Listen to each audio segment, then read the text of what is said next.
क्यों देखो कैसे भ्रम पैदा किया जाता है और नैरेटिव सेट किया जाता है। पहले गौ माता को गाजर खिलाते हुए दिखाया जाता है। जानवर दोस्तों बहुत ही इमोशनली इंटेलिजेंट होते हैं। इंसानों की तरह ये बहुत से इमोशंस फील कर सकते हैं। फिर बताया जाता है इलेक्टोरल बॉन्ड के बारे में कि बीफ एक्सपोर्टर्स ने बीजेपी को पैसा दिया। लेकिन क्या आप ये जानते हो कि इलेक्टोरल बॉन्ड्स के डेटा से हमें पता चलता है देश की सबसे बड़ी बीफ एक्सपोर्टिंग कंपनी ने 5 करोड़ रुपए चंदा डोनेट किया शिवसेना को और 2 करोड़ रुपए चंदा डोनेट किया बीजेपी को। फिर बताया जाता है कि भारत किस तरह से विश्व का बीफ का सेकंड लार्जेस्ट एक्सपोर्टर बन गया है। और एज ऑफ 2024 इंडिया दुनिया का दूसरा सबसे बड़ा देश है बीफ एक्सपोर्टिंग के मामले में। फिर धीरे से बताया जाता है जो कंपनी बीफ एक्सपोर्ट कर रही है वो बफलो मीट एक्सपोर्ट कर रही है। इनकी खुद की वेबसाइट के अनुसार Allana is the world's largest producer and exporter of frozen halal boneless buffalo meat. अब आपके दिमाग में गौ माता की फोटो होती है और बीफ को आपको लगता है कि भाजपा की सरकार बीफ एक्सपोर्ट करवा रही है, यानी गौ मांस एक्सपोर्ट करवा रही है। ये जर्मन शेपर्ड नहीं है, जर्मन चूजा आप लोगों को ये नहीं बताता कि विदेश में और मिडिल ईस्ट में भैंस के मीट को भी बीफ ही बोला जाता है। वकील हूं, परसेप्शन को पकड़ना जानता हूं, यह होता है टूलकिट का agenda.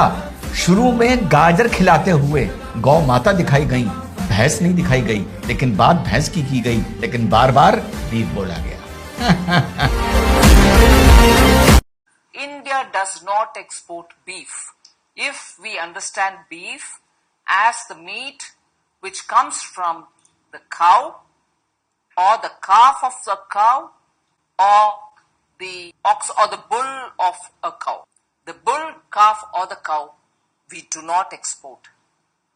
Protection of the bull, calf and the cow and the livestock related issues are managed by the states. We don't allow export of any of these.